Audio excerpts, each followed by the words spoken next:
Welcome to the Scene 757, locals only, and we will be right back.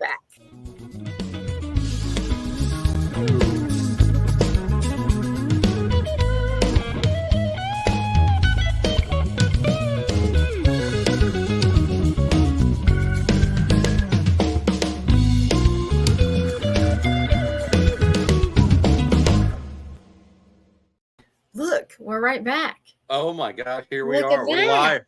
We're live. Hey, we're live. If anybody is out there, please put in the comments where you're joining us from. I'd appreciate it.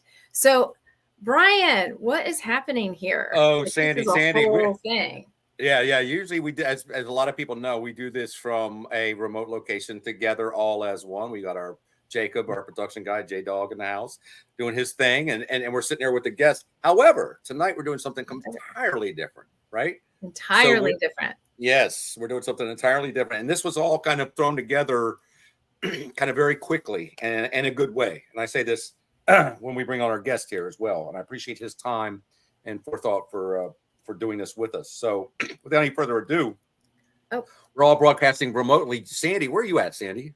I am in St. Louis, Missouri. How about that? St. Louis, Missouri. I'm at the Where are you? Where are you, Brian? Where are you? I'm at the house of Loud Muffler guy, because there's a guy with a loud muffler who goes by every 15 minutes here. So I'm all right. Love that. And jets. Jets. Don't forget jet noise. Yeah, that's where I'm broadcasting from right now. So who do we have on this evening? Who will we be joining us this evening? Let's give him an intro. That was a kind of, ladies and gentlemen, without any further introduction, there really is no need to. This is so great. This is so cool. Not to mention the cause of what he brings to the table for others this holiday season. We have Double D himself, Mr. Dave Daring, Rockstar Booking, in the house tonight. Woo, here we go. Yes, Dave. Hey, there he is. Good evening. Awesome. Thanks for joining us. We appreciate it. I appreciate you guys asking us, and I appreciate the pivot and all of us being in different spots. So thank you guys so much. Yeah, and where are you joining us from? I'm in lovely downtown Chesapeake, Virginia. Actually, I'm in the sticks of Chesapeake. You could hear the gunshots ringing out. That's good. And anybody joining us, say hello. You are welcome to comment and ask any questions. So, Dave, I know that you do booking around the area for bands. 757. The 757. So tell me, how long have you been doing that for, and when did you start doing that? So I started playing music in the early 90s, played in, cover bands around. And then in the mid 90s, went on to start road managing bands and run the road with different national acts started with a band called Fighting Gravity out of Richmond, Virginia, and then Cracker, and then did tours with Dave Matthews and the Counting Crows and a bunch of other acts. And came back, started playing music again. And then out of necessity, I had a friend of mine had asked me to start booking his bar, and one bar turned into two, and here we are now. Wow. Yeah. That's awesome. So are you still playing out live yourself? No. Randomly, I will hop up and get on stage with some friends, that sort of thing. But no, I am in retirement. Oh, in retirement. All right. Yes, and before you started doing all this, were you a full-time musician or? Yes. Yeah. I played 6-7 nights a week and did doubles and and Brian and I used to call it, I don't know if we still do, or Brian does it, we call it the Lewis McGee triple Indy, when you would do 3 gigs in one day, when you do like a morning show and after, I think actually Lou played like 4 shows in one day is the most I've ever seen. But I am sure that the guys out there now are hustlers. They're getting it as much as they can, which is like good on them. That's right. And my question to you is, what have you seen, say, in the last 5 years since the pandemic, on how that all changed? I mean, what did you see happen? Well, I will tell you that the pandemic hurt everybody. Bars and restaurants and our livelihood, and a lot of musicians that were, already week to week were struggling a lot. Very few bars that really kind of kept, 7 days a week. I can think of one, Ballyhoo's was one of the few ones in Virginia Beach that really stuck with us, and they tried to keep music, and then a lot of the bars came back online. But I mean, it was a tough go for a lot of people. Right. What I saw, I was living in Kansas City at the time, and what I saw a lot of musicians do is they started their live streams. They started live streaming their music with a tip jar, and that was pretty neat how they tried to reinvent how they were, doing the gig. So, Brian, did you do some of that? Yeah. Me and Jesse Wagner, we did a lot. It's funny. She was in town because she had to leave New York. She got home to her parents, and we did these live stream sessions. And she also released the song over and over. But we did a lot live streams right here where I'm sitting, and it was for her fans, my fan, whoever, at tips only. I mean, it's like Dave said. I mean, if anybody knows, it was like, you were lucky to have a place where you could play outside, first of all. Right. And by necessity, a lot of these restaurants now built bigger patios and places that were now playing because of the pandemic. So there is kind of an upside in a way. So, everyone had to pivot in our industry as far as bars and restaurants.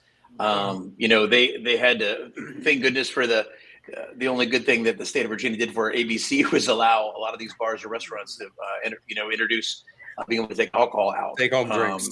Yeah, and I saw a lot of the Capri Sun sippy cups that were rolling around the ocean front, and I don't know where we'd be without that.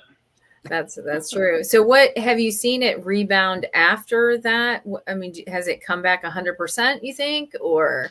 Oh, I would say definitely 110%. I think that you're seeing a lot more bars and restaurants who've actually never even done music before entertain, and that's a good and a bad thing. I think that the good thing is obviously giving musicians a place to play. The bad thing is a lot of times, and this isn't all the cases, but a lot of bars or restaurants don't understand as far as the partnership with bands is that when you hire a band to bring them into your house to provide a place for them to play, it's a 50-50. It not just them coming in and playing music. There's so much due diligence on either side with that, but there's a lot of places that have never had entertainment before, so they don't understand the space requirements or the power requirements. So and Brian will probably tell you there's you can get to you'd have to get to a club about an hour and a half beforehand for like somebody who's very green, who's never had a band before, and kind of help figure out exactly, hey, this is where this should go, and they're just not used to the sound too. Is that when you have a bartender or a wait staff that are trying to take orders, it's an adjustment for them. And I think any musician in Hampton Roads or any musician anywhere can understand that, right at 9 o'clock when they start, everyone starts covering their ears, and just because it's the sound difference of when we start and when we end. He's right. You're a guest. The musicians are a guest in their house. That's why I always like to say you've got to predicate, always keep a governor on your volume, and are you keeping customers there? Or are you driving them away? I'm up on stage looking how close are people yelling at each other now, at speaking. And it's like, oh, well, the volume needs to come down some. So, it's all about accommodating and entertaining and keeping the customer in the restaurant spending money. Yeah. It's a two-way street. And Brian, you know that too. We've talked about this. And Brian, it's funny, Brian and I have known each other for years. And we always have good talks about different things. And communication, I think, is the one thing that's lacking. And especially with technology, we even actually have a problem because we're such a tech-based booking industry and a firm that sometimes the personability kind of is lost on that. And it's something that we're always striving to get better at. It's just very hard to stop and to have conversations with every single person. And then, but you get in at, 9 o'clock and next thing I know, it's 8 p.m. and I haven't done a thing because I'm trying to talk to everybody. But we're getting better at that. But I think, the communication factor, I think, is just the number one thing. I think that's just with anything on the bar side or the musician side. Brian, probably you can talk to that as well. Yeah, absolutely. I think, that's always key. And then, the fact that, we are still, stewards of the trade of what we do as musicians, but I think overall things have kind of taken a turn for the better because there is more places to play, Sandy. I mean, think about this. So for those who don't know, Sandy's been involved in the music business. How long, Sandy? Well, second hand, a long time. Second hand, a long time. Yes. Second Yeah. hand. The Blue Lords and everything. Yes. So yeah, what you've seen lately is that things have grown, and for acoustic guys like myself or the one-man band guy, the world, there really is a lot more options now. For the full band guy, I'm Dave. I don't know. Is it? Do you see as many places for the full band guy? I mean, a lot of great local bands out there. I'm gonna name some of my favorites real quick: Wonderland, Crunch, Radio 80s, of course, the DeLoreans. As far as do you see like big venues locally that like, is there more of that want to house that kind of that entertain that kind of thing? I think you kind of go from a twofold, Brian, is that you have venues and you have bars and restaurants. And a venue would be, someplace that actually is just a venue like Elevation 27 or somebody who just hosts music. And then you have bars and restaurants. So it's kind of a catch-22 is that you have so many bars and restaurants doing live entertainment that you can kind of look to see where the ROI, the return on investment is as far as having live entertainment and going, okay, well, for X amount of money, I can have live entertainment and I can keep these people here and they can be entertained. And then there's other people who are bar owners, restaurant owners that love live music, who throw their heart and soul into it, that have built stages that just it's their bread and butter and they love it. And they even go through the wintertime and they're hammering things, they hammer things out. I think that I would love to see, I know we've got a couple new venues and that are supposed to be opening, and we have some new restaurants and bars that are going to be really catering to live music going into first quarter, second quarter 24, which is going to be really nice to see more live bands. I think too is that it's going to inspire some of these solo guys to start bands, and I see that a lot more too. Is that there are guys that have done both. I mean, I'm one of them. Where Rockstar Parking, my first band or my only band, Rockstar Parking, where I would play a lot more solo. It was a little bit easier for me to kind of get in and out and to play those shows. So I'm really excited actually for next year, Brian, to see where those are going to come out. Speaking of Rockstar Parking, I don't mean to interrupt, but we got to give props to the band. I mean, I just met your drummer recently at a restaurant somewhere. We're going to Brentwood, the original lineup, right? Oh yeah, man, Brentwood. Man. Got to give a shout out to the original Rockstar Parking, henceforth Rockstar Booking. But the guys that were there with Dave, and of course, guys like Jim who've played with you. You've had a lot of guys play with you. I mean, as far as being part of either what you do as a soloist or the parking, I guess. No, it's just a lot of fun, man. I started playing, with some guys, and then I remember going into Winston's cafe when I was, I think 18 or 19 to go watch Mitch Fouts play for the first time. And I remember, we were underage, so we were drinking coffee and, we would come in there and the bartenders and the bar staff let us wait. And we just sat there and we just watched and, got to see how did someone talk to a crowd. And, obviously someone drink a lot. No, I'm sure. Oh, Mitch, tell great stories. Just kidding. No, he's a great storyteller. Just great storyteller. Yeah. No, but, you sit there and you observe all these things from when you started, and you look at all your influences, not just the albums you listen to, but the people you play with, and you kind of big bar and steal from all these people. And over the years, I got to play with a lot of good people. Brian Soule, who is in Japan, Mushi. Absolutely. Mitch and Aaron, and you mentioned Jim before, who's my best friend.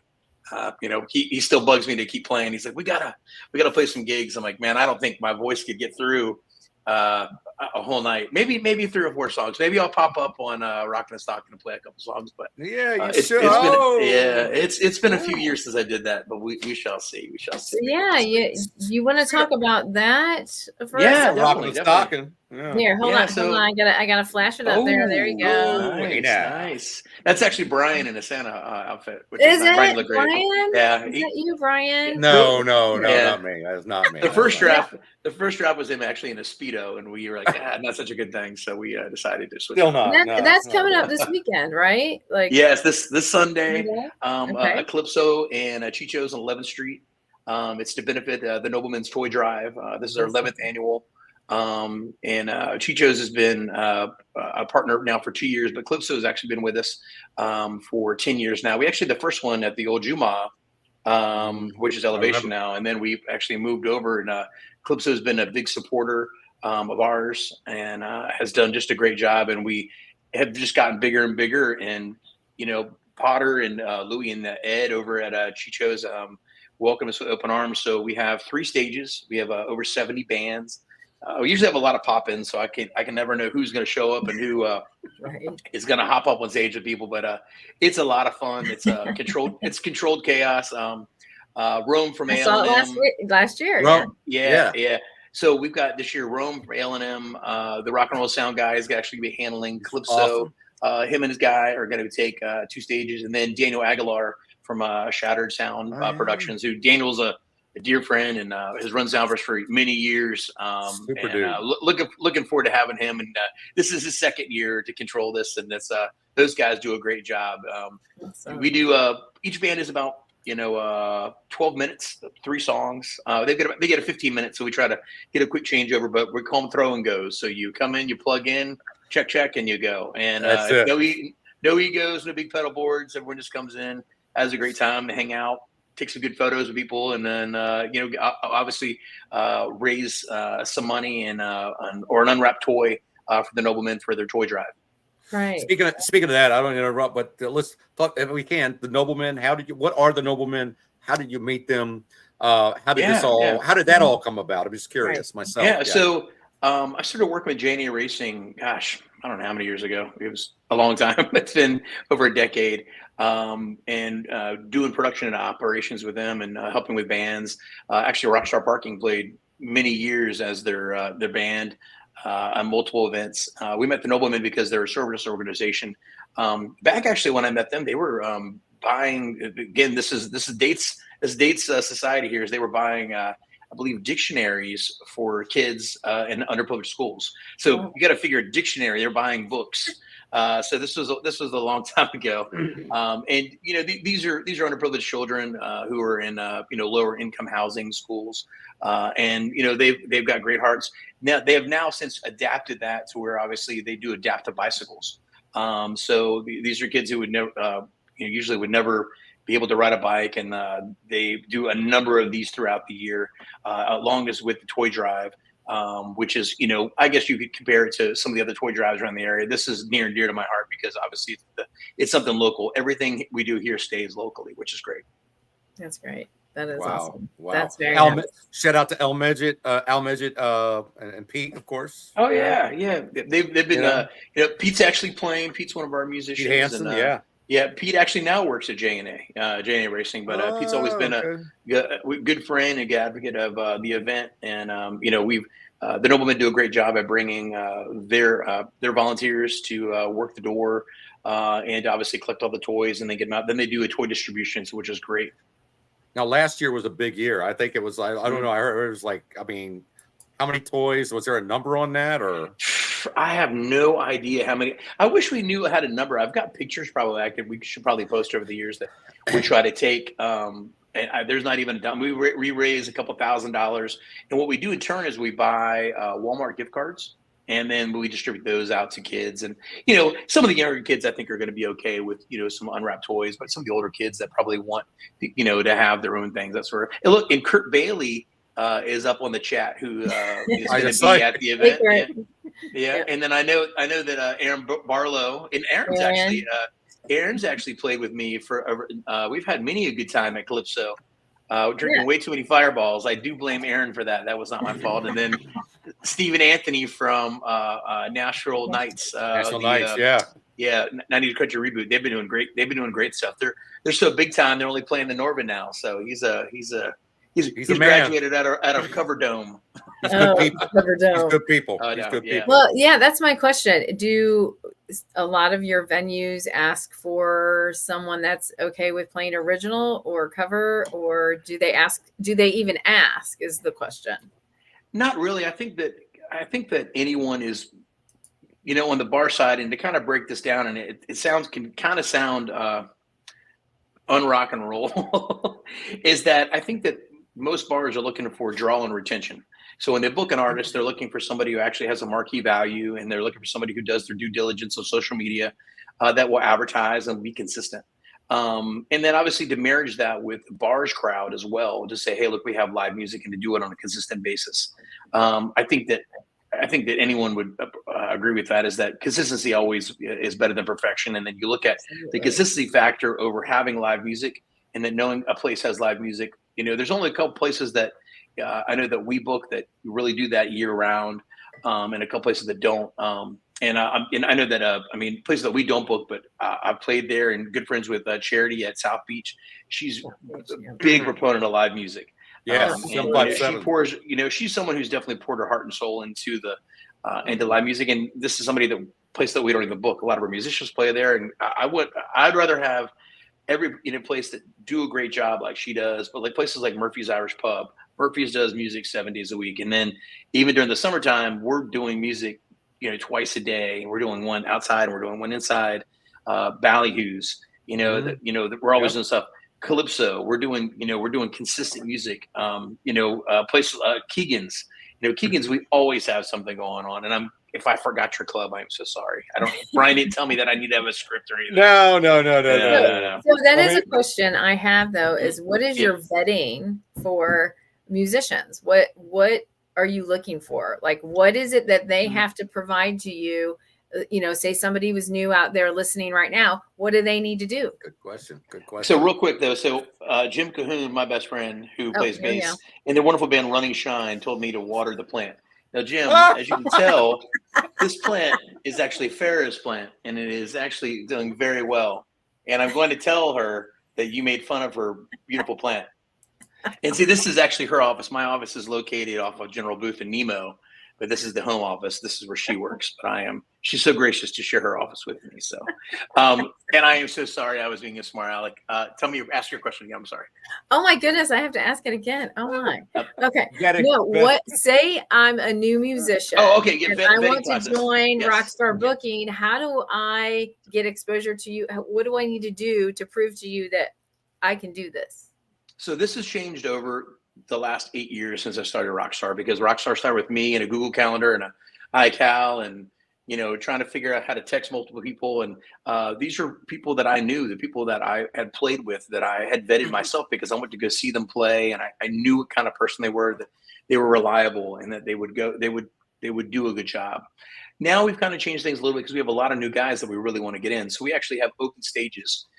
So Damian Wade and also Vince Cornegay host open stages. So Damian does them on Mondays at Big Woody's Great Bridge, Wednesdays at Murphy's Irish Pub.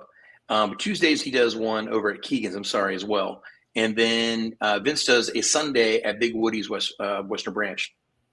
Going into next year, we're going to actually have 2 more that they're probably going to do on a Thursday and another Sunday, just to kind of get people in. So the open stage is basically an opportunity for guys to come out, and just to kind of get acclimated to it if they're new to the area, if they have never played before, that sort of thing. And then what's great is that Damian's a great guy from Kaboom Box. He is one of the hardest working guys. He's a guy that does like 34 shows a month.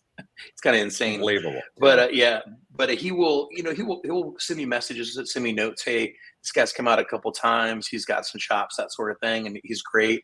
Or he'll give them, give them some advice about like, hey, maybe you should be tuned down a half step. Some of the notes are a little heavier, or they might not have the right equipment, that sort of thing. So we will try to vet them in different stuff. We'll give them a call. We'll talk to them a little bit, and then to kind of get them to the next step. And then, we'll start them off on some Mondays and Tuesdays at some places and get feedback. There's certain bars that, don't mind. They're like, hey, look, let's get these guys in to see how they are. And we've been very surprised. A lot of newer guys that come in from the area. We started working with 2 guys that I can think of that are stand out right now are Connor Pittman, who's done a great job. Young kid who has got great pipes, and I don't know where he gets the song selections from, but they're great. Another one is Aaron Fulcher. Same thing, that they have this old soul mentality of their song selections. And these are guys in the last 6 months, and I could go on and tell you Okay. about like all my favorite guys, my my Bennett Wales, my LJ from OK. I could go through and tell you all these guys that I would go see them and go pop in. And a lot of times I do sneak attacks where like I pop in and I don't want anyone to see me. I don't want to do any shots, and I'm just like, all right, they're great, and I leave. And sometimes I do get hung up, and then I'm at a bar all night long listening to really good music, and instead of going to see as many people as I can. But I think that there are a lot of people who are out there that just need to kind of get a chance, and I love the fact that we have these open stages in place where they can go out, they can test themselves out, they can bring their friends out to see them play as well. Right. Great. Okay. So it's pretty if you're cool. out there, now you know. Cool. You know how to do it. You know what to do. By the way, Brian didn't even know that. Well, I did want to mention this. Speaking about vetting and stuff, I did want to mention this because I had a rock star moment. So if you're already a rock star performer, or if you're just getting on the roster, there was something very important I learned. What I call my light bulb moment. Back to technology, I ain't the sharpest tool in the shed.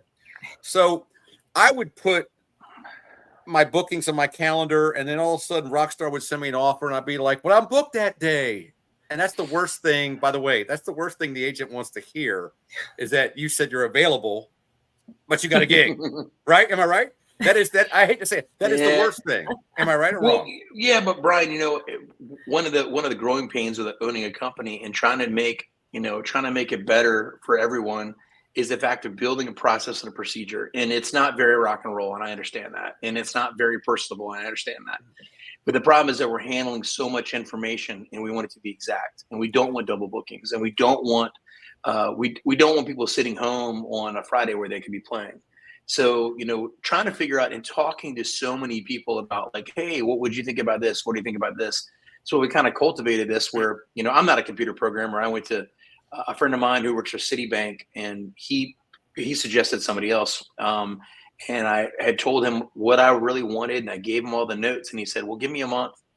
And about 2 weeks later, he sent me the rough draft of what's Rockstar 757. And we logged in, and I was like, wow, this is it. And, we continually do updates. We continually get feedback from, bars and bands, both, because it's a two-way system where the bands can see it, the bars can see it. The bars log on and they can click on which dates they need booked. The bands can click on and which dates that they're available. And in turn, what they can do is they can go online free. This doesn't cost them anything. Is to put where they're playing at. I don't care if we didn't book it. I want people to go see live music. I want people to go out and enjoy the area. I want, if our area thrives and our restaurants and bars and venues thrive, everyone's going to thrive. It does. It does good for everybody. Win-win. So so that's where I want that on there, because I love seeing where everyone's playing. Again, as I mentioned, like Cherry from South Beach, there's a lot of great bands. Go see anybody playing this weekend. That's why we list on our site where they're playing. We tell bars and restaurants we have to. We're blue in the face. We'll give you a free login. You can log in. You can put all your dates on there. I don't care if we booked it or not. And that's what we were. And I want bands to do the same thing, especially the fact that too is that you might have booked something 6 months to 9 months, 12 months ago, and that bar maybe lost their page, or maybe the bartender's no longer there, or maybe the band, right? Maybe your bass player that booked that show is no longer in the band, and things happen. So we know that it's not a perfect system, but it's a procedure and a system that works. And it works for us, and it works for the majority of the people that we work with. So what I wanted to say to that, to the young audience listening, including myself, my light bulb moment was when you share a calendar with Rockstar Booking. If you put it in the Rockstar calendar first, guess what? It's automatically going to end up on your Google Calendar, iCalendar, or whatever. So by doing that, I eliminated the problem. I eliminated the friction. I eliminated saying, Dave, I can't do it. I eliminated that as soon as that occurrence to me happened. And that was like a year ago. It took me a while. I'm slow. Sorry. Well, but Brian, you're probably like I was. I had a little notebook that had all my dates, and then I used to write them down. Right. And then I remember like when iPhones and everything came along, I would figure out how to put them in there like that. But things can change and technology changes. I'm always just trying to build something that's gonna be better. But like when you have your paper calendar and you have this calendar, and then you're driving and you forget to put this in, and that's one of the things we had talked about with a lot of musicians, that they said, gosh, I've got 3 different calendars they're trying to figure out. And we're working on different integrations where, band leaders can actually have different calendars for their band members where they can log in and band members can log in and they can actually click their available dates. So a Very band leader cool. instead of going, Very hey, cool. everybody, you available? Or they're texting everybody, hey, you available? Right. Waiting to hear back. No, we know Right. that everyone's available and they accept the date. That That's streamlines and really makes things neat. efficient. That's Yep. efficiency right there. But That's yeah, I know. my Again, it's not rock and roll, but it's just it's just trying to do things a little bit better. And again, is that yeah. not everyone's going to agree with the way that we can do things. And I know that we do it professionally and we do it well, and we do it well for a lot of different people. A lot. And that was my thing. Like I said, I was like, once I realized that, I was like, now I'll never have any problems because I put it in my Rockstar calendar and boom, it shows up on my phone. And so I won't book around it accidentally. I won't have any more happy accidents or unhappy accidents, if you will. So David, do you go, are you your marketing team or do you have a marketing team? I mean, how does that work? So we actually just started. We have an office. So Karina Malloy, who's my business partner, Karina's been with me for 6 years. She became partner this May with Rockstar. Yeah, and Karina is just like the backbone of everything. She really handles day-to-day operations, being our booking coordinator. Anything that comes in, we really lean on her for that. Skylar Taylor. Skylar is social media. She helps with booking a lot too. And really on the marketing side, what we're seeing is that there's a huge need for marketing. So going into Q1 of next year and Q2, that we're really going to be focusing on helping bars and even bands really work on their marketing and how to set themselves apart. And two is that, and Brian can tell you, is that any musician can go in and say, hey, Dave Deering, I'm playing at Doug's Hot Dogs today at 7:00, and there's a photo, and it's like, who cares, man? Next one. But how do you build excitement, and how do you build like, oh, cool, Dave's playing here, and I really want to go see him. We're trying to figure those things out, and that's through a lot of research, analytics. I'm a numbers person, so we kind of really look at the algorithms with Facebook and Instagram. And two is that I think Brian probably knows that we have a handful of friends that will come see us play. And as a musician, you have a core group. There's no one that's going to come out and see you play every single day. But it's a matter of being able to spread that out. And also with your bookings too, is that you try to like take a Virginia Beach gig and then try to take a Chesapeake gig and try to take a Norfolk gig and try to move it around. It doesn't do you any good really to kind of play at, one street and then 10 streets down the road the next day. It doesn't make any sense. Right. Yeah. Well, so marketing I know side is what we're back looking in at. the day, they used to just call them on the telephone. Yeah, I mean, remember when we had people like Mitch Fouts. Mitch had a page number, which I actually still remember. It was 757-521-1125. But what you do is you would call that number and it'd say, hey, this is Mitch. I'm playing at Winston's here. I'm playing at O'Sullivan's. I'm playing here. And it was great. And then you look at, pretty cool. And then you looked at mailing lists and people, again, not as rock and roll, but, two is that, I was managing that for a band. I was doing their email list. I was doing their everything. It's tough. Yeah. It's very tough. But the third thing is that, you look at how do you get your information out to everybody, and effectively too, is that you get it and where it doesn't look like the same thing over and over, and you're not using the same photo over and over. That's right. And also too is that you might just be looking at, and this works both ways too, is that when a bar pays for Brian Dunn to go play, it's Brian's due diligence to go in and advertise, hey, look, I'm playing at this bar and he's playing at Ocean's 14 that night. And Brian is, playing from 7 to 10. And maybe somebody is not going to come out to Ocean's 14 that night, but maybe they've never even heard of it. But they're driving down the street and they see it. And they're like, hey, you know what? I'm going to stop in there and have a drink or whatever. And so the money that they paid for Brian that night, if Brian does his job and advertises what he's doing, it's really going to help them out down the road. That's with any bar. That's with any band. It works both ways. I recently saw somebody post and said that it wasn't their job to post on where they were playing at. And I was like, I really thought about it. I didn't want to I didn't go online and roast anybody. I just that's definitely a different way of thinking, because I look at, any advertising. If, Brian, you probably saw in your newsfeed today that the Red Hot Chili Peppers are playing. And that's all I see. I did not see that. They're playing at the amphitheater this year. And all I see is Chili Peppers. And the venue has done their job. And obviously, if you are a member of their website, you see it. And I was like, wow, you see it both ways. I think even on that level, it goes both sides. You have to do your advertising. I don't think you need to do advertising 6 months out for a club gig, No. but you need to do your due diligence. You need to have an up-to-date calendar. You need to have a good promo photo too. And that, if you guys want to talk about if you want to talk about the next side about marketing, I'll talk about it. The next side about marketing is local bands have. Can I cuss?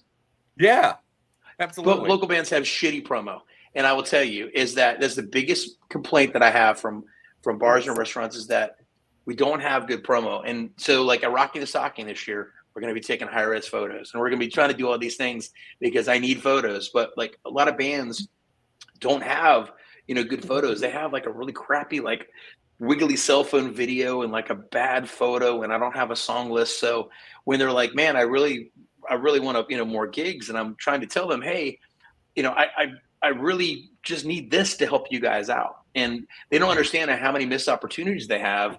They don't have the proper things in place, and that having those proper things in place means all the difference in the world. Absolutely. I absolutely know that. I was the marketing person for a band, a local band. So What was the name of the band, Sandy? What's the name of the band? No. Hey, big shout out to Steve Force who got engaged today. Steve, question. I think he actually got engaged yesterday. It wasn't there. He is. Yeah. All right, Steve. Yeah. But congrats, Sarah J. Hey, let's pick on Steve for a minute. Steve, one of the most talented guys, can play anything in the world. Easiest guy to get along with. I've never heard a complaint from a club. He comes in on time. He sticks to his sets. He gets in and gets out. He posts where he's playing at. He does a magnificent job. Thank you, Steve. All right. Thank you, Steve. That was your performance review, Steve. But I'll tell you, but again, is that Steve is not somebody that I book all of his calendar. I book maybe, I don't know, Steve probably tell you 20, 25% sometimes. If he has more dates available, I'll book more. But he's a pleasure to work with, keeps his calendar up to date. I can log on to see when he's logged in so I know when I'm extending his stuff. He does a great job by doing that. You know why? You know why, Dave? He was born with a golden ear. He was born with a golden ear. He's definitely he was born with a gold ear of gold. Yes. I don't know if you saw him play Alice's Restaurant the other day. He played the little demo, and I just don't even want to pick the guitar up after watching him play. It's I'm why even do it? So, isn't that nice? Look, he got the heart emoji. Heart See, laughing. What's funny is that everyone thinks I'm an asshole, but I'm really not, and that's the ironic thing about it. Speaking of that, it's like folklore. It's just like it's like the Sasquatch. It's like you're folklore. He's such an ass. I'm like I'm actually really not. I've never been. I'm just I don't know. But anyway, but hey, back to Rockin the Stockin just really quick. This is a great event. It is very near and dear to my heart. I love the fact that it is a charity, and I love the fact they do it. But I love the fact that I get to see so many people that I typically don't get to see, is because it's impossible for me to go see 70 bands in one night, and it would be impossible for anybody to go see them. But you get to have one opportunity. You get to go hang out with a couple hours. You get to walk around the 3 stages. You get to go see some incredible bands play. So it's going to be a great time. I'm really looking forward to it. I hope everyone can show up. Brian, I'm looking forward to hearing you play. I'll be there. I don't know what I'm going to play yet, but I'll figure it out. And see, look, in Jan from Jan and Zane he takes good care of us. He's not an asshole. See, she knows. So Dave, it's been an interesting year on social media for both of us. No, for both you and me. Yeah. Interesting year. I met Brian. I already knew Brian from way back, and I reconnected with him at the Rockin the Stockin last year. That's how we talked about this show, actually. Oh, that's awesome. That is so cool.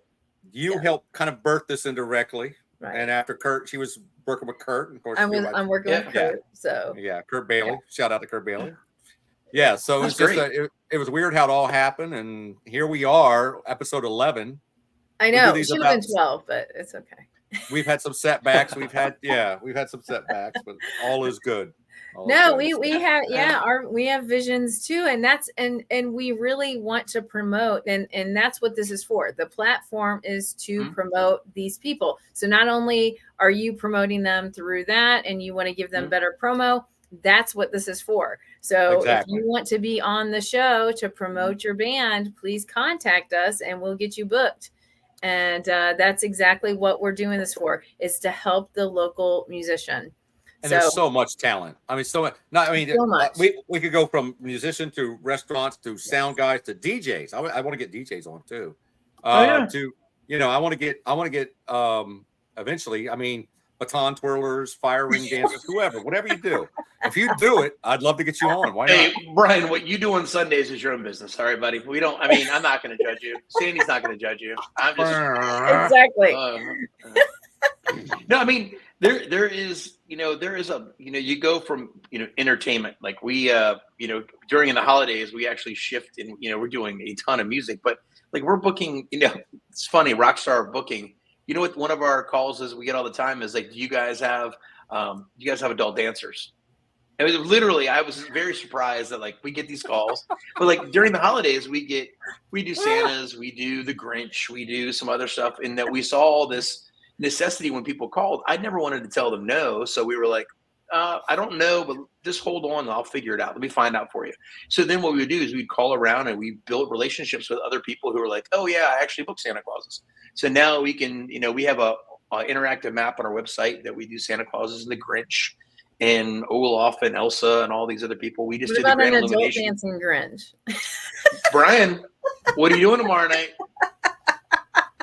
I'm good. I swear. I got nothing. I got nothing. Brian, I got nothing.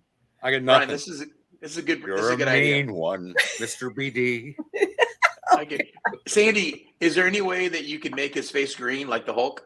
Oh, I would. Is it like if you- Baby if you- Hulk, could you- baby Hulk. Darn, I If you could can't. do that, that I would- can't fix the color, man. Oh No. man, that would I be could. tremendous. That would be tremendous. I heard a lady on social Yeah. media say, you know what? The lady said this. It was she quoted somebody. She goes, you know what? I'm a nice person. However, if you think I'm mean, you have to ask yourself, what's wrong with you? So that's really cool. So you book those out, huh? Santa. Yeah, we Absolutely. holidays. I mean, anything that we can do going in. We get calls for everything, so we try to do it. I mean, we book a lot of stuff. We booked a lot of things here. We have a band out of Nashville called the Nashville Cover Band that I go to Nashville a lot, and I had seen them there, and I had booked them for the Shamrock Marathon, and then they had asked me to be their national agent. So we booked them all over the country. Just had them in Pittsburgh, head out to California in January, and they play all over. And we started handling things in different parts of the country. We've got a down in Carolina. We've got a rep that handles the Outer Banks, and we're looking all over the place just to try to find things. But obviously, Hampton Roads is the heartbeat, and that's where we're really focused on to try to figure out too is how we can help people, and to listen to where their pain is, to say, man, I'm not getting enough gigs in December, January, and that's a tough one where there are guys that are really doing this for their families, and that they're or girls too. Sorry, ladies, that are doing these things, and we have to talk to them and realize, like, look, the well dries up, and it's very tough that in December, January, February, when these dates are very dry, they're wondering why they're not getting them, and then in turn is that gosh, it is a feast in July where we can book 7 nights a week at the oceanfront, and it's not bad. And yeah, Brian loves those Monday, Tuesdays everywhere. But he's right. It is a struggle for a lot of guys, and it's bad is that this is what they do for a living. And I hate telling somebody no. I hate to say, you're not going to gigs. And we built a system in place. We're a company, and it's not like this is a charity event. We're here obviously to get people money to make them. We have a process and procedure. If they follow that, if they update their avails, they're the first guys that we're going to look at. They're the first guys that if they have their direct bookings online, so I know they're not playing down the street. Because if they're playing at a bar or restaurant on a Friday, and then I'm going to try to book them somewhere Saturday, I in turn then have to get out of my system. I have to go look online to see where they're playing at, and hopefully they have their stuff up at that time, which they never do. And then it's more time for us where it's not very productive. It's very counterproductive what we do. Okay. And I think it takes people a lot of times to like learn. There's a lot of aha moments. Like we have an operating manual on our site that people have not read. Brian, have you ever read our operating manual? You have 5 read, times. okay, good deal. 5 times. Okay, Yeah. See, Every time I figured it out, I go back and reread it again. Yeah, but it answers a lot of questions to people like, hey, what about this? What about that? And we're always just trying to help it. We're not going to be perfect. We are never going to be perfect. The thing is, you can't be perfect for 700 people. So, you can really try to shoot and kind of try to bring that in. And how you bring that in is that there's it comes down to a couple things. One is talent, as far as the talent of an individual is that they're following, as far as that their usability for clubs is that I have some very talented guys that have worked with us that have not worked out for clubs is because their personality. And it's really a shame is that when I hear from a club that so-and-so was unenjoyable or was very rude to the staff or whatever, that's hard to hear because you sit there and you give somebody a platform to go in and go, hey, look, here's what you do. This is what it is. And then they come in and it doesn't actually work out right. And, there's a lot of blame obviously put on us because, hey, look, why haven't we got booked back? And I've tried to explain to them, I have calls with people all the time to try to talk them out of the rafters a little bit and to say, hey, look, let's just try this. If it's a sound thing, if it's a personality, whatever it may be, to try to get through that. Right. Well, those are tough calls. So there's a question: what if there's a continued artist and they don't have people coming out to see them because they don't know them? How do you help with that promotion, or do you? And that's what we're looking at now is to look at some of these guys that we know do a great job. And so let's look at Club A that is been in business for some time, that is just not having the draw. And they're doing their due diligence online, and they are, they've got great social media presence. They're promoting everything else along with music, and a lot of times people, what they don't realize is that ROI, return on investment, is from the time that a band starts to the time that they finish. There is some bleed over before that, where people come in for dinner, early drinks, that sort of thing. But really, bars are like looking at that space of time to sit there and go, hey, look, are we going to make 3 times the investment on this band? And that's what they're looking at. And most bars are looking at that. But they're doing, these are the guys that are really successful. Like I'll talk JR from 615. It's another club we do not book. But JR does a great job where he is grassroots. He posts, he calls, he texts us. He does everything to get his friends out and people out. He goes around, shake hands, kiss babies. He gets people in there, and he makes it feel like that they're home. And he is a hands-on owner and does a great job. Cherry's another one, same one, very hands-on, who really does those things. Jeff Leroy at Big Woody's, Great Bridge. Jeff goes around and shakes hands and kiss babies and loves everybody. One of the nicest guys in the business. And he's got 2 locations. He's got Western Branch as well, and has great management teams at both of them, and they do a great job because of that. And those are the things that, like, on those nights where they've even looked at it as the bar side and go, hey, we're not getting the people in here. What do we do? So they step up their marketing, and then they were talking to bands about stepping their marketing up on how to get that done. The problem is that analytics have changed in Facebook, where not everyone's seeing things, and they make you pay for boosts, make you pay for boosts and everything. But I think the consistency factor too is that if you hand out stickers or a business card or whatever, and like, hey, look, come see us play. Here's our QR code, whatever it is. You still have to do that. You don't just get off stage and go smoke in the back. You gotta go around and you gotta say hi to everybody. You gotta build fans. Interact. And interaction. I think everyone wants to be the mysterious artist when they first start, and you kind of realize that that's bullshit. You have to go, you know what? You can't do that. I gotta. You can't go to your car at break. Don't do it. Yeah, I gotta go run for governor. I gotta around, shake my hands, and make sure everyone's good. And it's tiring, especially if after being a singer, after you're singing for an hour, you just want to have a second, but then you end up talking, and then you do another set, and you end up talking, and then you're like, oh my gosh, I have no voice. I gotta go back. Right? Yeah, I gotta go back. Like you're saying, that's your business. I mean, as you're there, that's your business. That's what you need to be doing. Shaking those hands and talking to the people. Don't disappear. Yeah, I've learned that in the Keeps marketing. Momentum. Keep the momentum rolling. Right. Yeah. That's but, right. but you know what's funny is that, like, not everything that we're going to say as an agency or Dave Deering as a person is going to be 100% correct. What I'm looking at is I'm looking at the venues that are on our area, and I'm observing and I'm looking to seeing what things that are working and seeing what guys that are easy to work with, that have, you know, markability, that are doing all these things correctly. And when I say correctly, I mean as far as it's full scam, as far as, or full scam, full process of what we are doing. So we kind of look at it and we're scanning everything on that.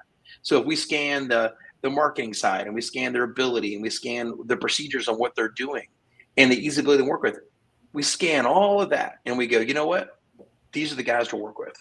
And those Right. are the things we're trying to build more of. And also what we're trying to do is look at the guys that are a step below that and figure out how can we push those guys up to get them more gigs. And like, hey, I want to play the ski resorts. Man, that's all we've been doing for months is contacting ski resorts to go, hey, you guys do these happy hours? We've got great guys that want to do those.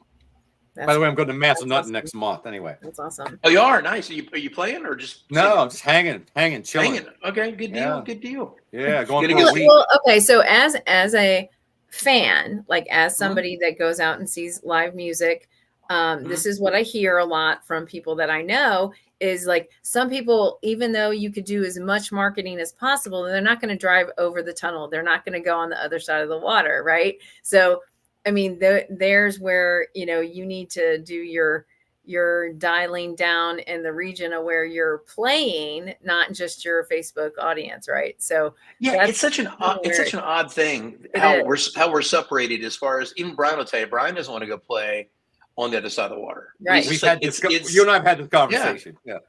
100%. Like, on the other side of the water, you know, I live in Norfolk, and then, you know, Hampton is right over the bridge. Like, so I'll go to Hampton, I'll go to Newport News, whatever. But a lot of people I know won't, because they're like, oh, it's so far, you know.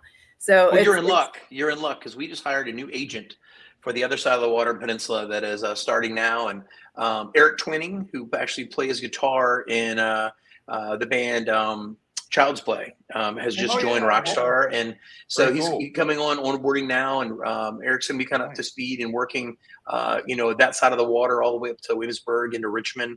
And we have a lot of interest. It's a place that we really have never really dove into. We will book some things. We do obviously a lot of stuff with different places over there over the years.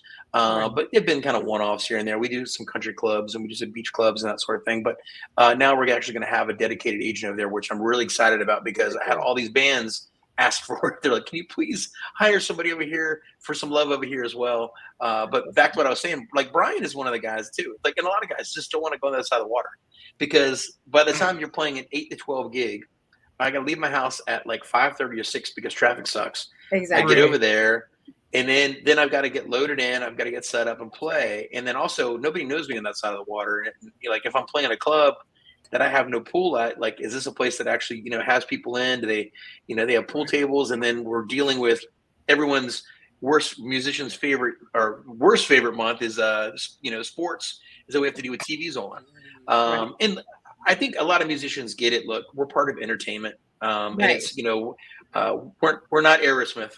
We're, you know, we're not selling t-shirts at the door, but, you know, it is nice to have TVs off behind you. You know, we understand that we could be kind of in the background. There's nothing worse, and Brian will tell you, there's nothing worse than in the middle of the song, people cheering, and you're like, I love it. I love it. Not even know the song yet. Not even know the song yet. Sports Bar Rockstar. I'm playing the worst solo of my life, and they're like, yeah. So getting back to, you were talking about the club owners that market and everything. Yeah.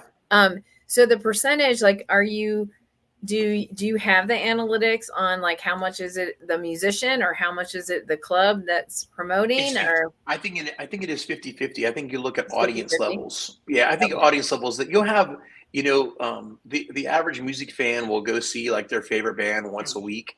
But then you can have people who are regulars at a bar who will come in 2 or 3 times a week.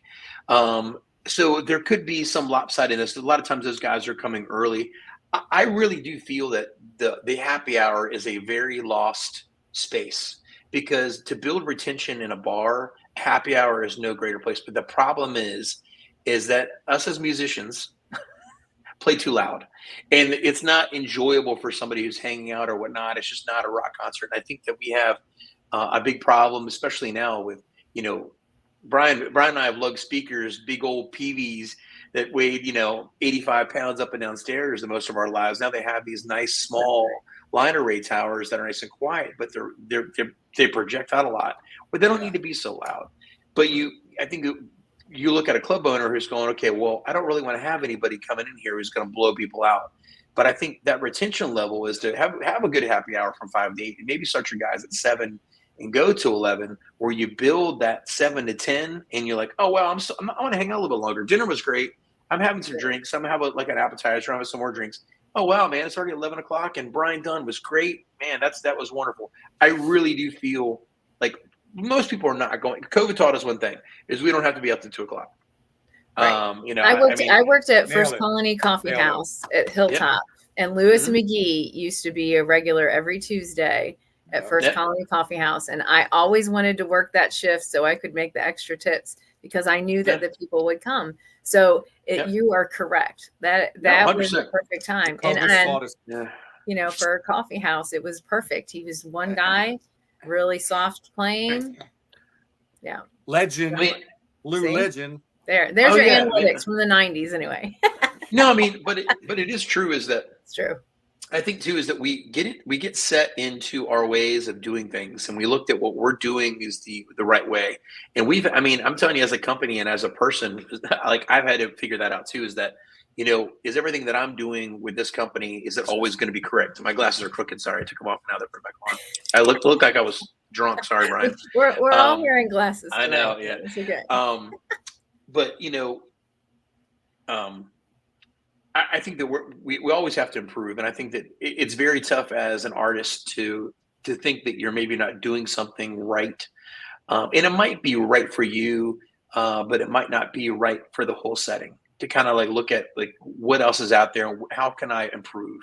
I've had to do that, and I still do that every day. And for what I do, to go, okay, how can we get better at this? How can we look at this and take a step back and talk to people like Brian? I've had great conversations. I've had, you know, great conversations with a lot of guys lately, just to kind of going into next year, ask them how their year was. And, you know, they're like, oh, it was great. And then kind of going, okay, well, you know, what can we do better? You know, what can we do better for you guys? And, you know, kind of listen to that. And then, you know, what was good, what was bad, all that sort of thing.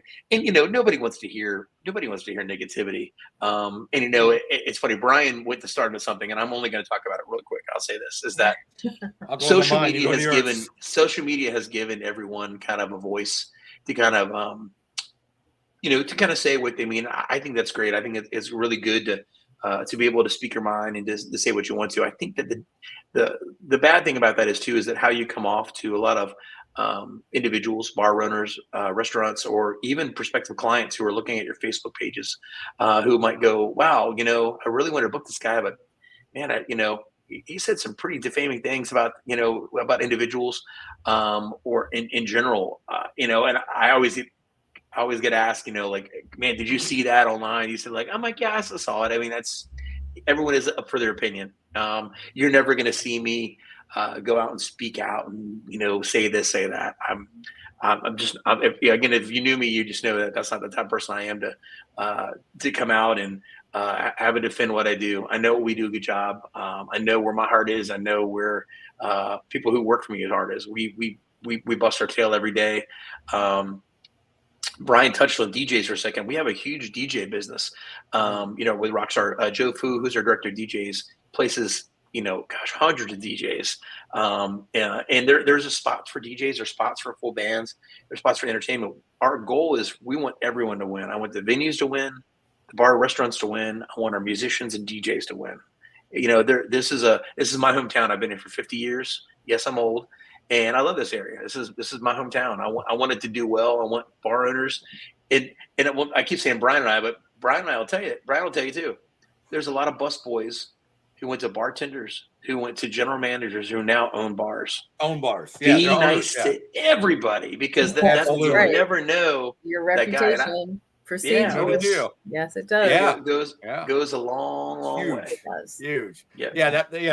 The person you stiff or slight or whatever, this is the person that's going to be like looking at you, go like, oh, I want you to play here, really? But, you know, and yeah. So yeah. By the way, I just want we to say got this. one more minute. So 1 minute. I want to say real yes, quick. Brian, Today, you go ahead. I'm just going to get in real quick. I'm going to get in. I just want to thank Rockstar Booking and everybody for going to bat for me this year, because this was a tough year for me with a lot of things going on in my personal life.